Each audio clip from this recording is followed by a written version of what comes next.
Hello, everybody. I'm Gail Persicelli, and I will be your moderator for today's webinar, Mid-Sized Firms Ready to Exploit Tech for Competitive Advantage. Our speaker today is Peter Zavir, the president of Ticket North America. I wish to thank Nick Ticket for sponsoring today's webinar. Before we start, I would like to mention that today's presentation will run about 45 to 60 minutes and will be recorded. Please submit all questions into the Q&A box, and if we don't answer them during the presentation, we will address them at the end. I will now turn the webinar over to Peter. Thank you, Gail, and thanks everyone for joining today. We're going to start off quickly with a poll. Sorry to Gail, I guess it's up to you again to bring it up. Just to gauge in terms of what kind of audience we have today. This strata that you see here is pretty much, mid-law, AmLaw 200, and the AmLaw 100. So those are the stratas typically that we're going to be work with today. So we'll give you a few minutes on that, for a minute or so.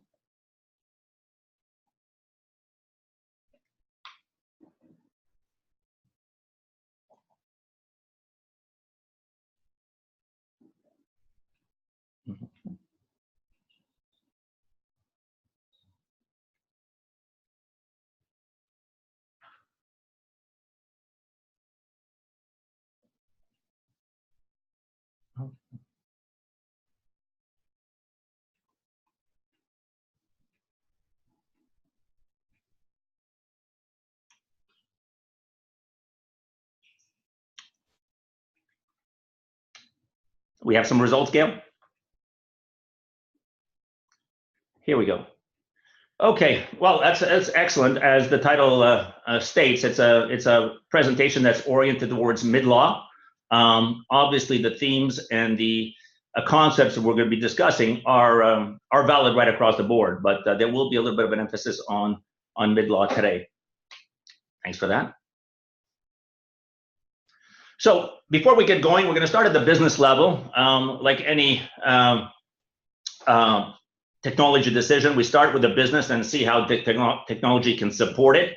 Looking the last 11 years, the state of the industry, it has been pretty much a flat demand in terms of legal services, and it continues to be so. The interesting stat here, 156 fewer hours per year versus 10, 11 years ago. So we're talking 1 month of work in productivity. So it might not seem a lot from year to year, but once we accumulate that, over those 11 years, it's 1 month's worth of productivity gone. And things are continuing to pretty much continue in this trend. So demand has not grown. In that last 7 years also, supply has increased. So we have 11% more attorneys available to perform work with flat demand. So really, the word competition is the result of that equation. So really, one firm's gain is another's loss. And the expression dog-eat-dog world, it is that type of world out there. And firms are recognizing that. And in order to win business, somebody's probably going to lose business. So obviously, technology and some of the is strategic today in this world. As far as 2017, the results just came in. Again, this is all from Peer Monitor.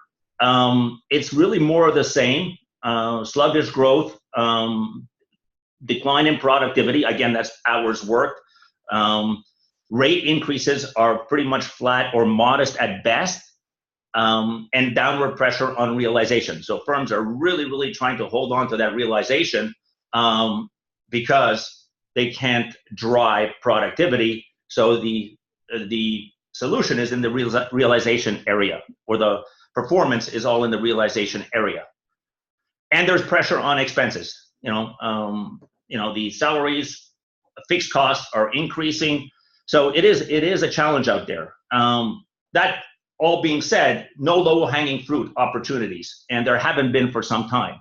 So again, back to the word competition. It is a competitive world out there in this legal industry.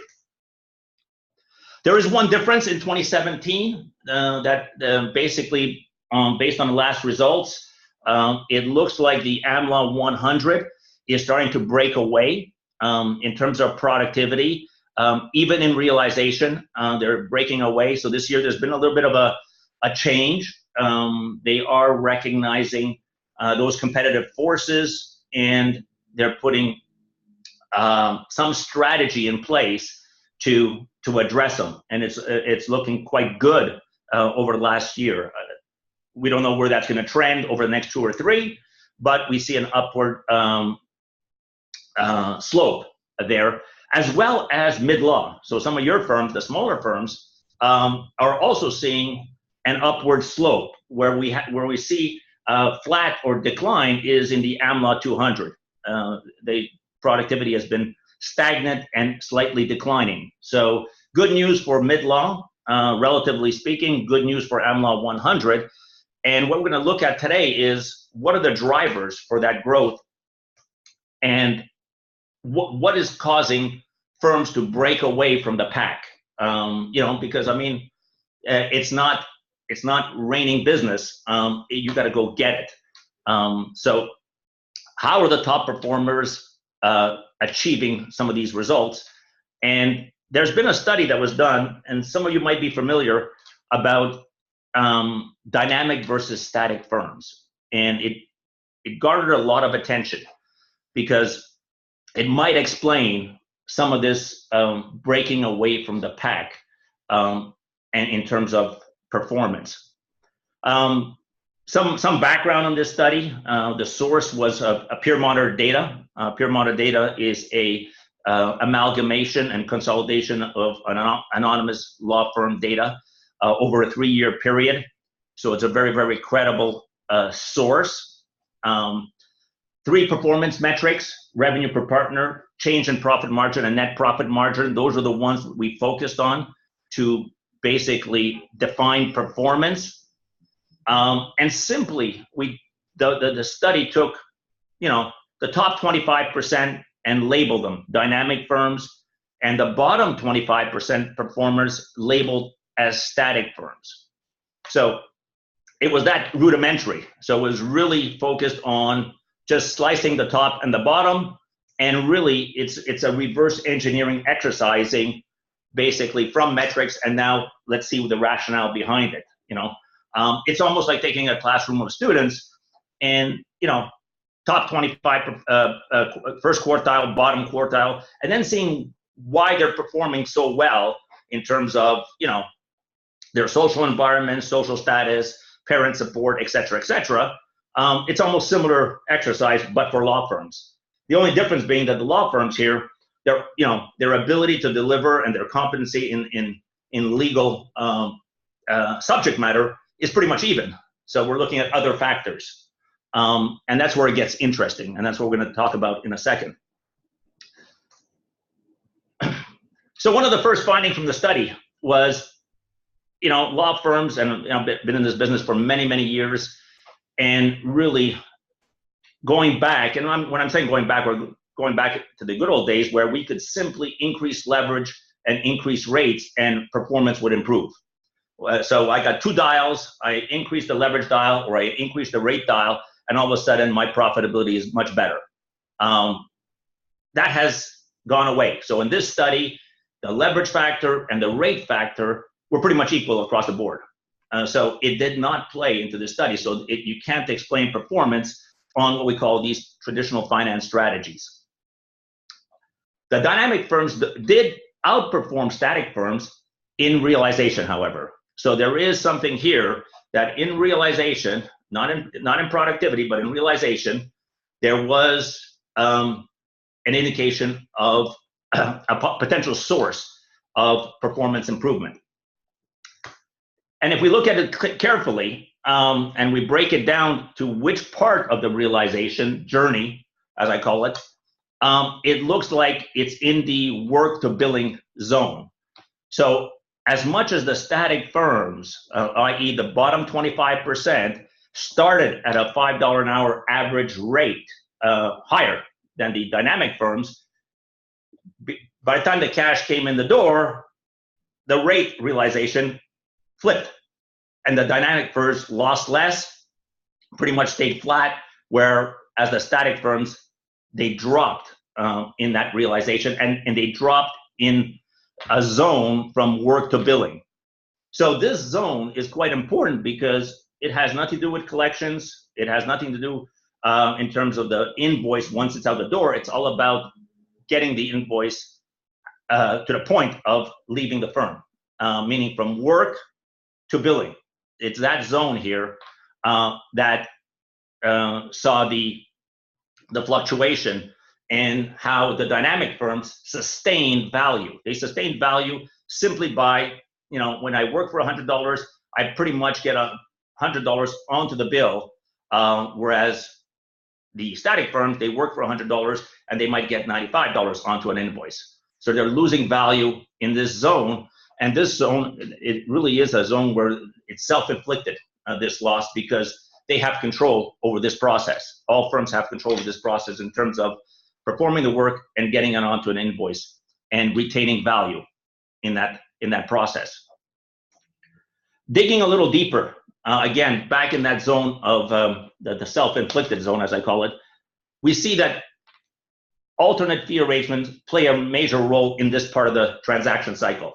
If you price well and you apply productivity or hours to that quote, hopefully, you will achieve 100% of that realization through the bill and not overextend yourself by misrepresentation of pricing.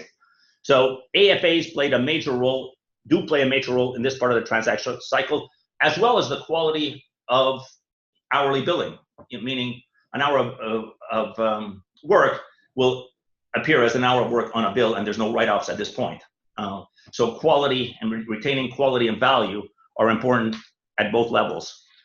And one of the biggest takeaways in this study was that 75% of dynamic firms proactively pursue AFAs. So they're confident. They go out looking for alternate fee arrangements, whereas the static firms, 70%, are reactive.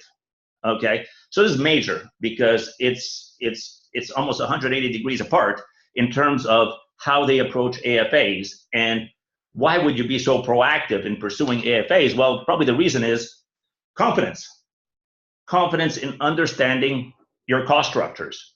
So some of these dynamic firms have spent a lot of time in the data zone understanding their cost structures and their data to support that behavior and some of the decisions they're making and the pricing decisions.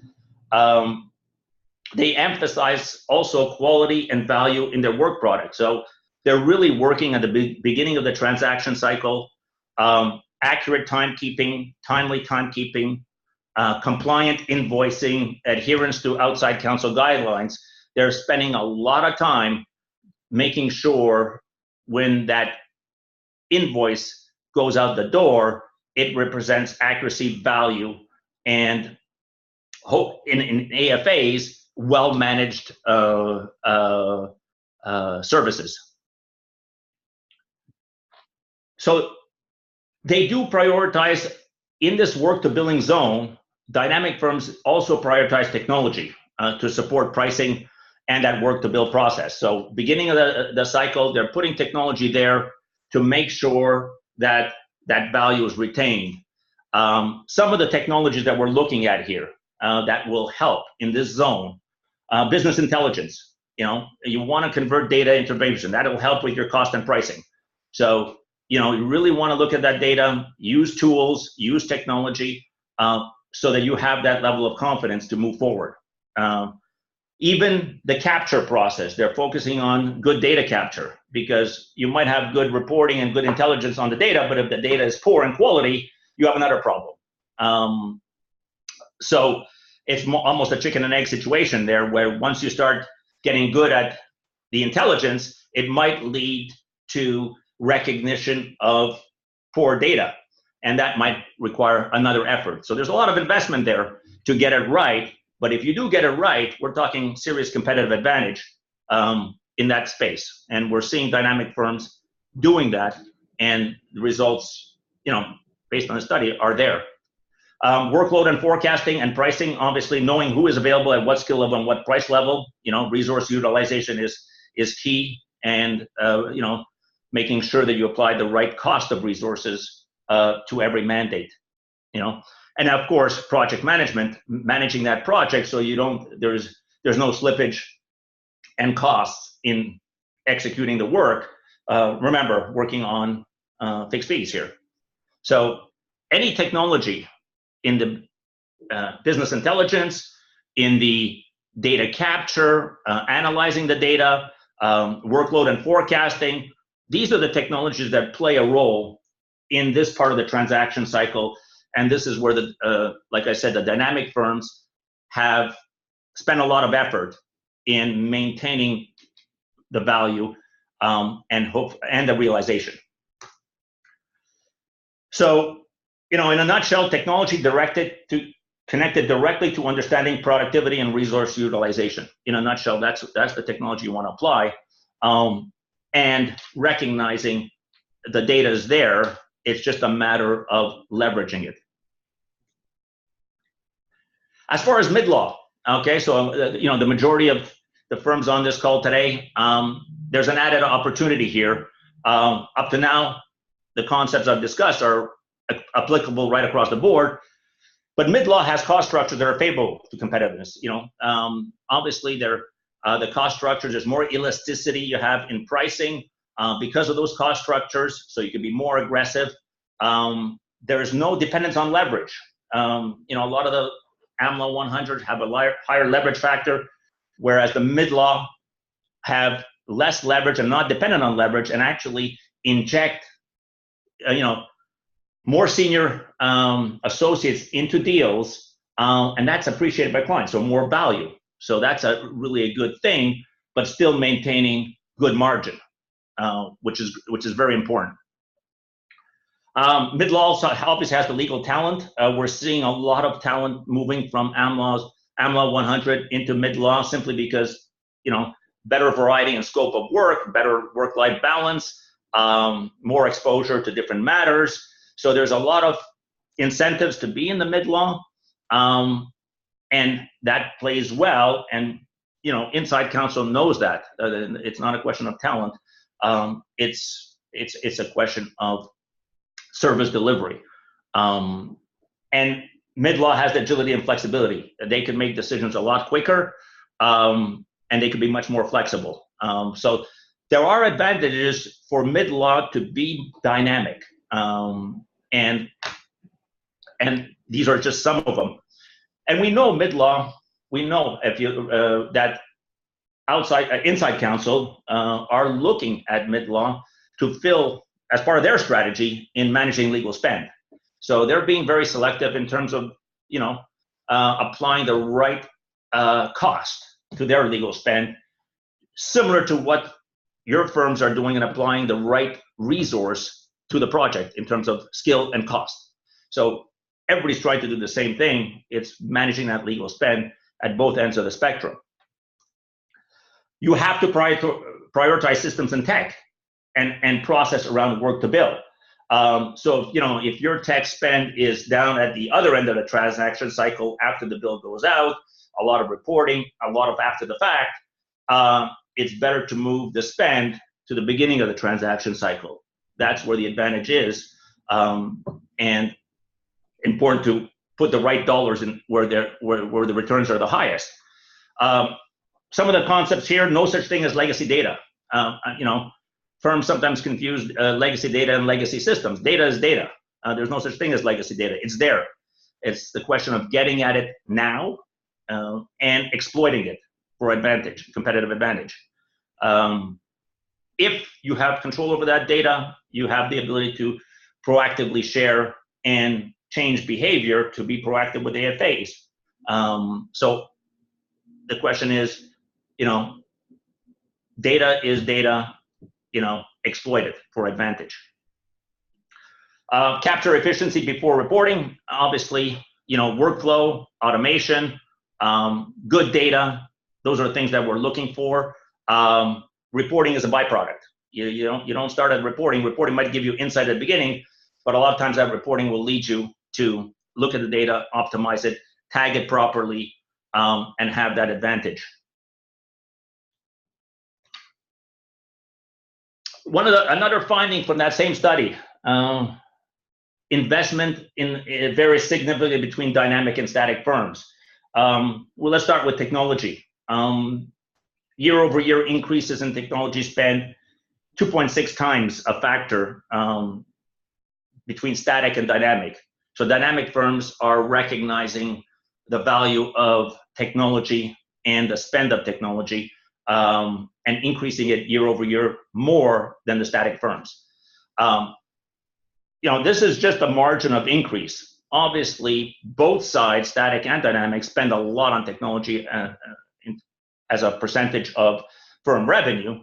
But this is basically just signals the type of behavior and the role the firm assigns to technology in part as part of their strategic plan.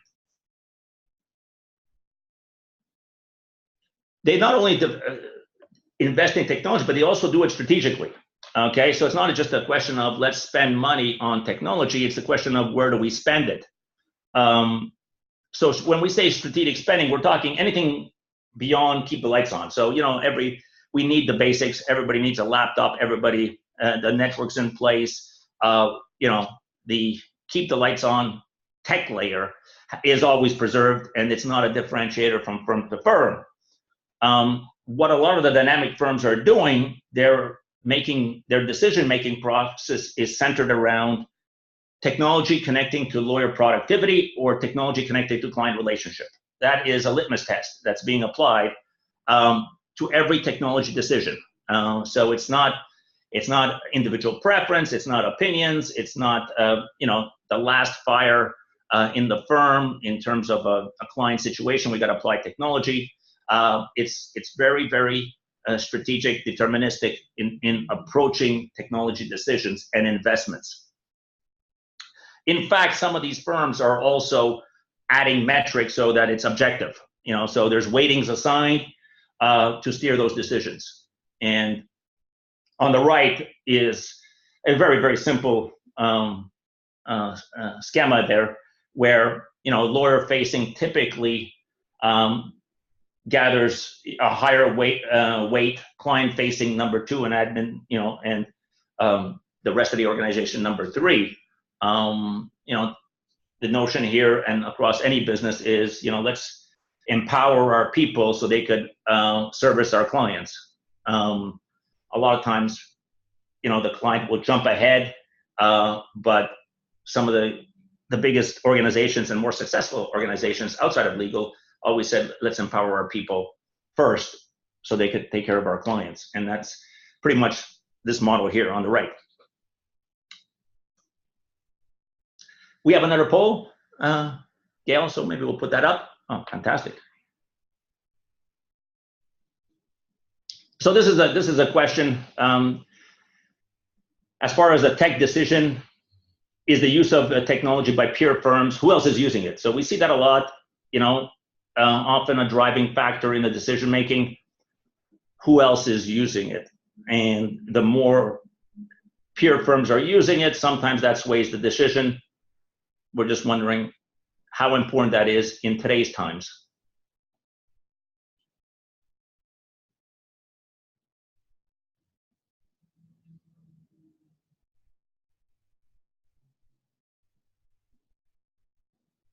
We'll give it a minute or so.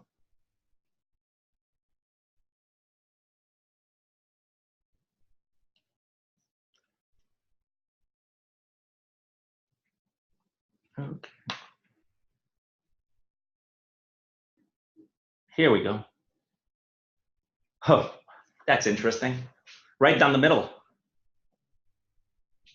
Wow. So yeah, so if we would rank these results in terms of dynamic or static, behavior, we would see that this would probably lean towards static behavior, meaning it's important we keep up with our competitors as opposed to surpassing our competitors and assigning a strategic role to technology. So again, we're seeing a lot of the dynamic firms probably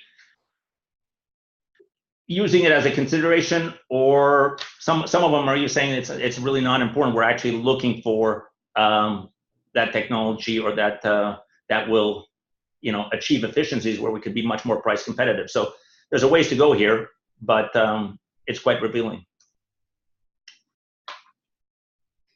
As far as the technology investment, before we go into technology investment, we all know cybersecurity is an overriding theme in every decision today. And there's huge opportunities, but security is a prerequisite. We have to address security no matter what decision is being made. And that's connected to client relationships. If your clients can't trust you with their information, it's a non-starter from the start. As we see with GDPR, CASL, and other regulations out there, we have to demonstrate compliance, and that's basically just to get into the game. We know law firms are targets. If I was in the hacker world, I think I would choose law firms as number one. It's easy to monetize that data, even more than banks or financial institutions, unless I outright steal the money from them. The law firm data can be monetized very, very easily, and hence why they're targets. Breach can be expensive, even with this new legislation or regulation that's out there. There is monetary fines, but there's also the reputational damage that can be created. So it is something that has to be addressed. And can law firms defend against these type of evolving threats? It's ongoing, it's continuing, and can law firms really, really protect themselves, considering one, they are targets, and two, you don't have the ability to, or most law firms don't have the ability to basically put up a good defense relative to, some of the major cloud players out there. And of course, it's not a question of what we think, is a question to address the satisfaction and the audit of our clients. So it's not it's not an opinion that in terms of we are good enough. It's a question that we have to prove it through an audit. And that can be challenging and very time consuming.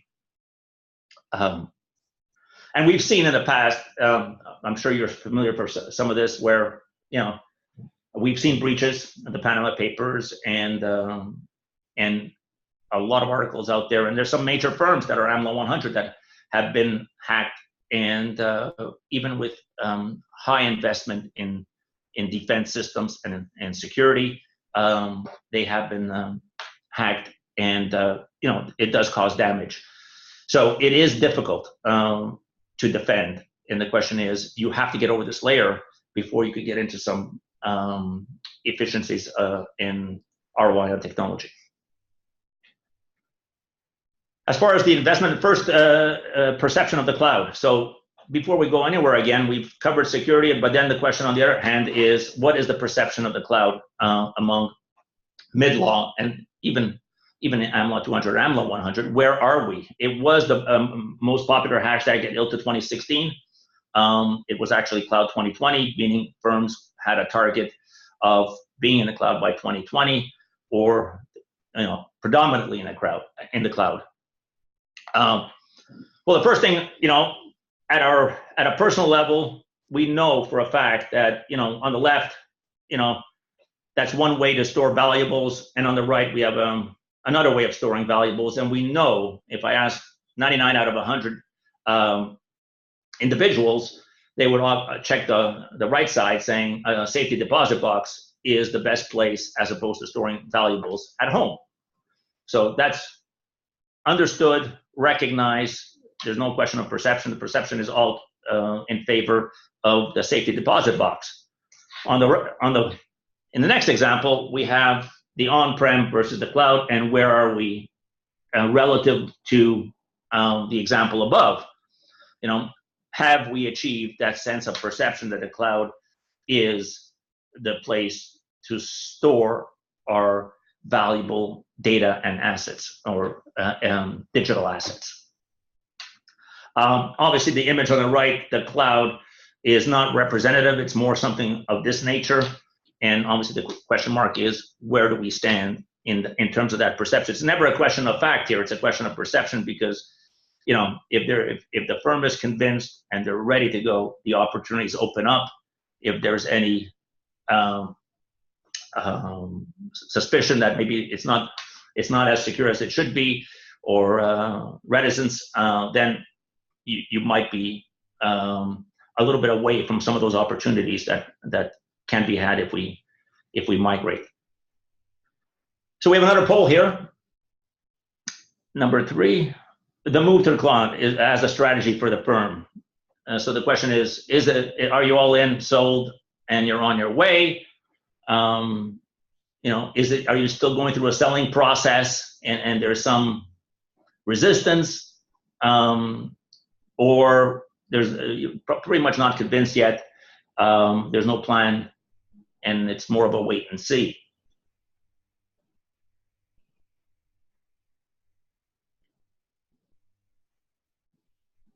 I'll give it a minute here.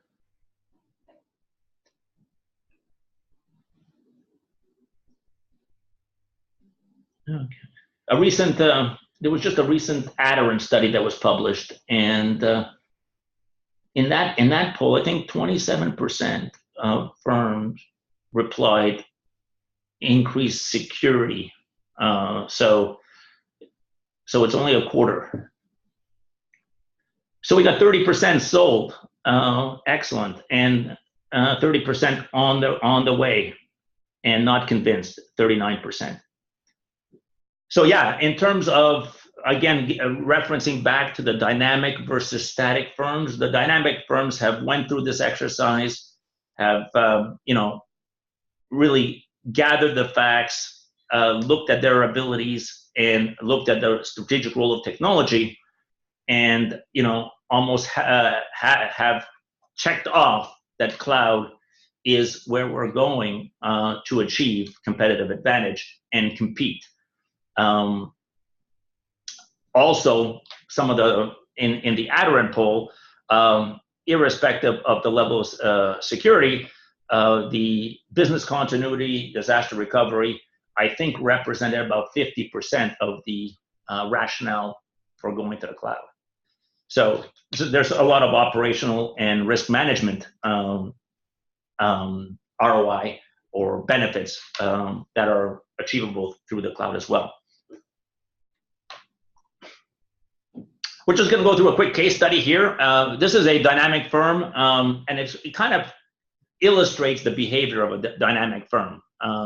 This firm basically had cloud adoption strategy in place, i.e. they're all in. This is where we're going. It will take us time, but we don't have to sell anymore. The partnership's convinced that their digital assets are better served or better protected in the cloud. April 2015, they had a stable DM system, functionally rich, absolutely no pain points, no replacement plans or budget, other tech projects in the pipeline and in progress, actually. So not too much openings for a new project. June 2015, they signed on with a new DM provider. So it went from 0 to 100 in 3 months. Okay. So what was the rationale behind this? I mean, this is eccentric behavior if you're looking at it just from this point of view.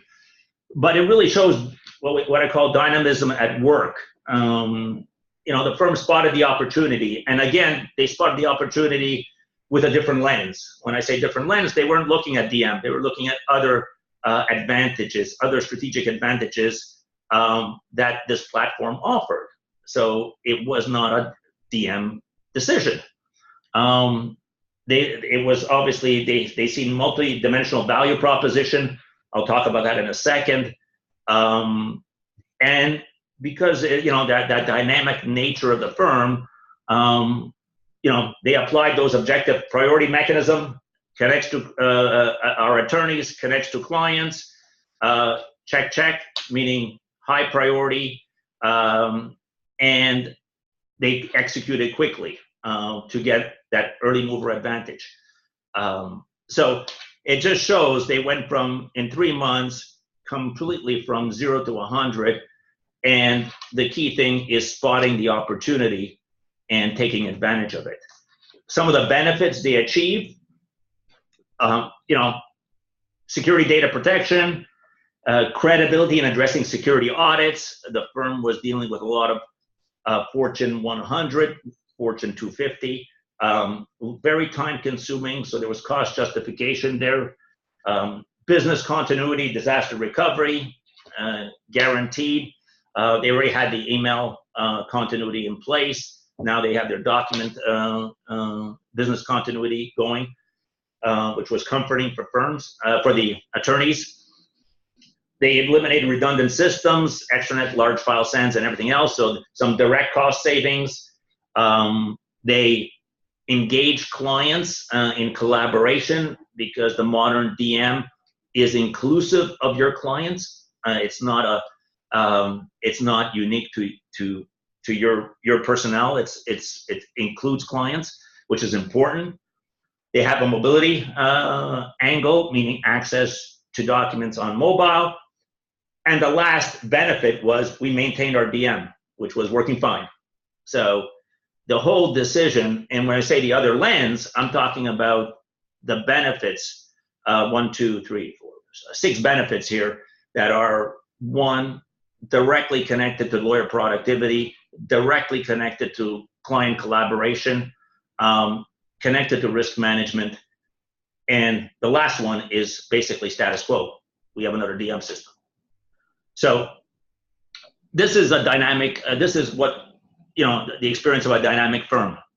Same firm, if we look at their work to billing, they're a firm that also has recognized, capture focus is important, making sure data is good. Listen to the data, meaning exploit the data. It's always there. It's just a question of exploiting it, looking at it, and converting it, and they've achieved billing realization by using some of their capture metrics and connecting them to billing realization. So same firm. It's just a question of how they behave, and they behave with this dynamic mindset, and to maintain competitive advantage. As far as mid-sized firms, this is a firm that mid-sized firms should win if they adopt some dynamic behavior. Okay, well-positioned, cloud is disruptive and hence an opportunity. The question, can you sell it and get that perception or get that adoption internally, and then get on that road to competitiveness. It sets the level, sets the playing field. So big law tech now is available to mid law. It's there. It's the same tech now. Relatively speaking, same investment. So if anything, you're at the same level as AmLaw 100 in tech, strategic tech, and you could get there quicker because of your agility, nimbleness to get there. So you could be there first. And one of the reasons you can get there first is, big law is already moving, but they have lots of rationalization, mapping, migration of on-prem systems. The typical AmLaw 100 might have upwards of 150 to 200 independent systems in the firm. And each one has to be rationalized and mapped prior to migration or even consideration. Mid-law has a lot less, hence less of the rationalizing, mapping, and migration, hence getting there first. So it's a race that can be won simply because of the characteristics of mid-law. One of the other findings, obviously this is the other side, besides technology spend, marketing and business development, the dynamic firms really believe in it. So they're increasing their marketing business development spend 2.5 times faster than the static firms.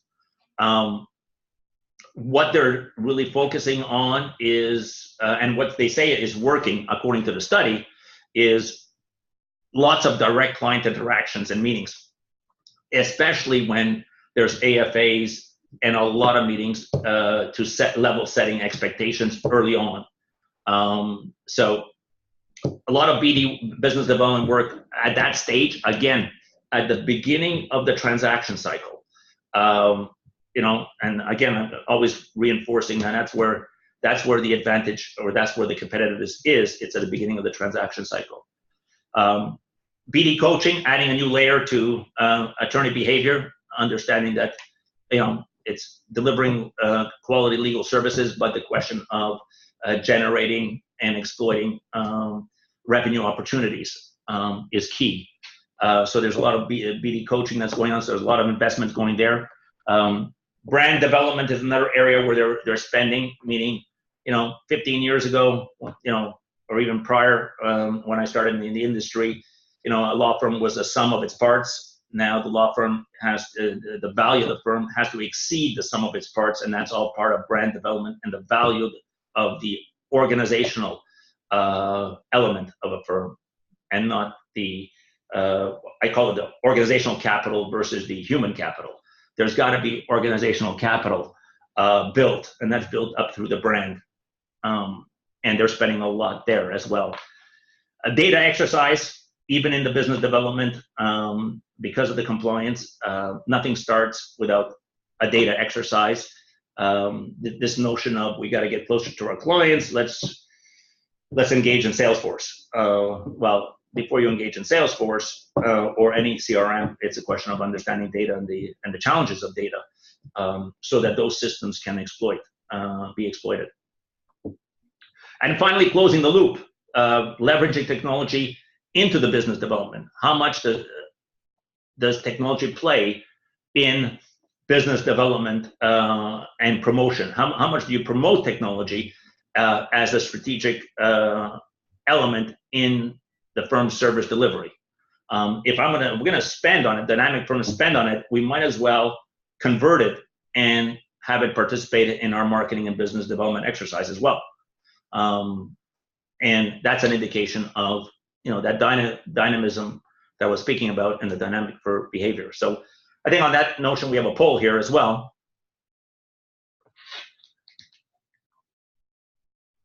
And so it's right in line with that. Is we know we're spending on technology. We know we want to innovate. It is expensive, but the question is, do we convert it into the business development exercise? And the metric is quite easy. How much space does it take in differentiating the firm when you're bidding for business, when you're having those conversations with clients? Does technology come up, and to what degree?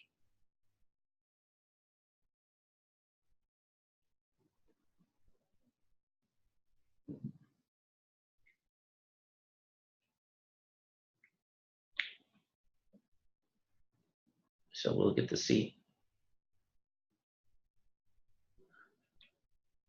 Give it a second and get the results. Oh, very good. Okay. 15%. Okay. So again, so in line with some of the other questions, again, some of these polls are just to see where we stand, and to provoke some strategic thinking in terms of how we go from sort of static behavior to dynamic behavior in this world that we're this legal market that we're all part of. And obviously the top one is where you really got it, where I guess we got 3 firms there that are really exploiting technology, and well done, because if you're spending it, let's convert it and let's cash in on it. And even in the middle layer, there's it's always present, which is great. And in the bottom, that's more of a demonstration of static behavior, and maybe want to move up. So again, just polling just to stimulate some ideas and positioning of where we stand. As far as the technology in marketing and business development, there's a lot of stuff going on, and the survey, or not the survey, but the study did mention a lot of human relationship and a lot of human touch in terms of the relationship. But some of the dynamic firms are supplementing that human relationship with the digital relationship, meaning, I really want to add value to my client proactively, knowing, the type of business they're in, knowing their challenges, and delivering content and information that is relevant to them. Again, a prerequisite here, again, back to that data theme, data integrity in client contact information. Sounds simple, but it's not, especially with what's going on in terms of GDPR and some of the other regulations out there. You have to know your clients well before you get on that digital highway, because it's not a free-for-all anymore. It is sharpshooting instead of shotgun. So data is an important exercise here as well, before you could really capitalize on that digital relationship.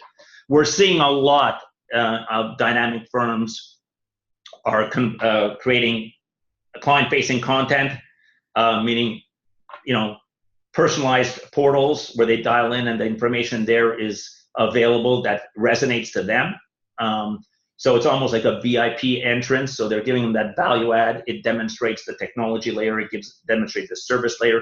And some firms are going further and starting on the self-service initiative, where they'll create some workflows and automation to start the process or the legal process through the technology engagement or the digital engagement. So we're seeing some of that starting early stages, and I know AmLaw 100 have been in this space for quite a bit, but there's some technologies out there that are pretty prominent in the industry. We're seeing customized mobile apps being delivered to VIP clients, meaning everybody knows consumption of information is probably been done 75% through handhelds nowadays.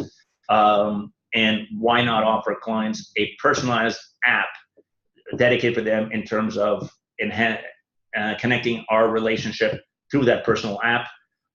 So we're seeing that a lot in the AmLaw 100, but it's accessible to mid-law. Everything I'm talking about, these technologies here, are all cloud-first technologies. So easily accessible, easy to deploy, huge benefit in short term. And branded collaboration and share spaces, meaning email's great, back and forth email worked at one time, it doesn't now. And we're seeing the new breed of DMs being inclusive of clients and those collaboration spaces. So that digital relationship is being enhanced, and a lot of the cloud-first technologies out there are quite interesting and accessible, again, to mid-law.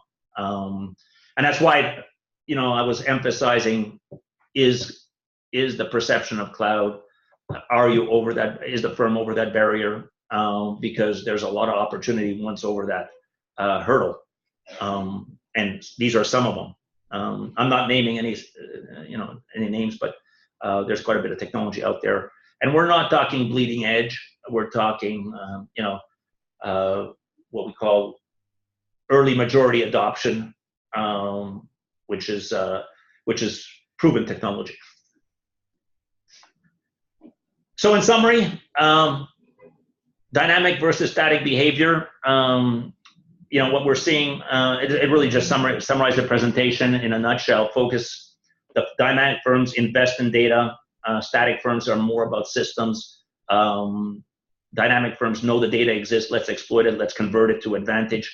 Proactive with clients in terms of fee arrangements.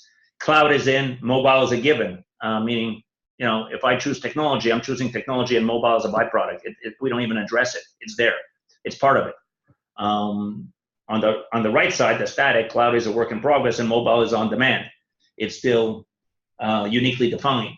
Whereas on the dynamic side, it's part of the technology we're choosing. It's almost like a feature now. It's not,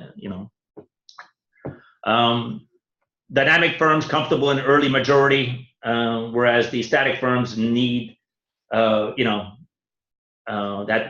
peer adoption to be high. We want to follow what our peers are doing.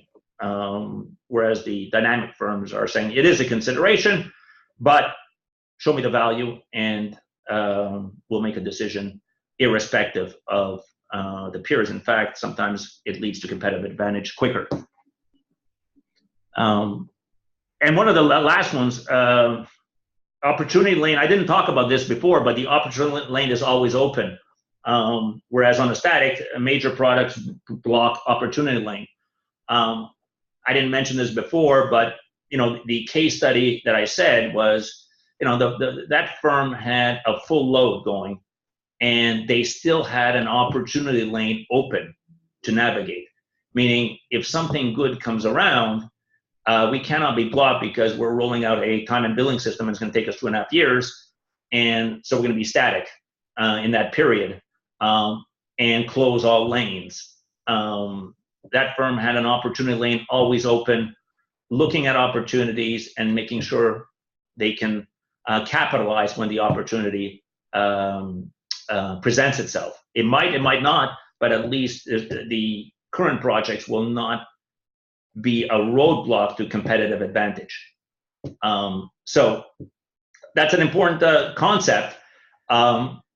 It's always good to have that lane open, no matter what. Always, and that's one of the reasons why the dynamic firms are starting to thrive in this type of economic climate. Final statement. Basically, mid-market firms have the right cost structure to deal now, and now the support of cloud tech to engage a dynamic behavior to compete and win. If that's one takeaway, is to be dynamic and that exhibit that dynamic behavior, mid-law is well positioned. It's just a question of just addressing it and making sure that the time is now to compete. And the cloud tech is a gateway. And that's it as far as the presentation. If we have any questions, please feel free. Okay, well, thank you, Peter. Okay, everyone, please use the Q&A box for your questions. And while we wait, I'd like to mention that a link to the recording of the webinar will be available on our website in a few days. The evaluations are now up. We ask that you take a few moments to complete. And while we wait for questions, all right? Oh, we do have a question. All right. Any specific cloud technologies that connect to client and lawyer productivity that are worth mentioning? Yes, I purposely did not mention any technology, but I think there are a few that come to mind that are doing interesting things. I mean, for workflow and automation, ThinkSmart is an excellent solution where you can create workflows without development skills quickly, and engage in what we call self-service or automate client intake or other things. It's a cloud-first technology as well. It's accessible, available to anyone. We have there's Fliplet is another interesting organization where they develop customized mobile apps, no development, so the firm can develop their own mobile apps and provision them to their top firms and deliver content and experience, which is great because you're delivering that VIP experience through a custom mobile app. So your clients will feel more engaged. That digital relationship is being enhanced. Obviously, Net Documents, they're a cloud-first DM with recognition of your client's role in your DM, which is important. Plus, obviously, the security layers around it. You're getting that free. It's a security platform as much as it is a DM platform. And there's another zero mail that's quite interesting, which is role-based. It's a role-based experience on mobile, meaning it's a mobile client on Apple that replaces the Apple client, specifically designed for lawyer productivity, which is quite unique, and that's a lot of R&D to deliver a very, very unique experience and to make attorneys much more productive through mobile. So those are some of the ones top of mind. There's many others that are available. The major theme here, they're all cloud first providers. Okay, great. All right, folks, if you haven't taken filled out the evaluation, take a few seconds. Otherwise, we will wrap it up. Everyone, thanks for attending, and we look forward to seeing you at our next webinar. Peter, once again, thank you. Everyone, have a great day. Thank you, Gail. Thanks, everyone, for joining.